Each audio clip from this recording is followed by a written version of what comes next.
தமிழ்நாட்டில் 10th public exam result இன்றைக்கி release பண்ணிட்டாங்க.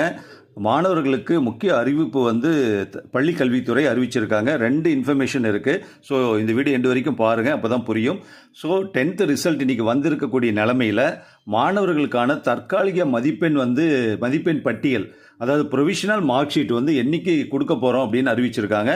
ஸோ வரக்கூடிய மே 13, அதாவது வரக்கூடிய திங்கட்கிழமையிலிருந்து மாணவர்கள் வந்து தங்களுடைய 10th mark sheet, provisional mark ஷீட்டை அவங்க படித்த ஸ்கூல்லேருந்து வாங்கிக்கலான்னு சொல்லிட்டு ஒரு அறிவிப்பு கொடுத்துருக்காங்க.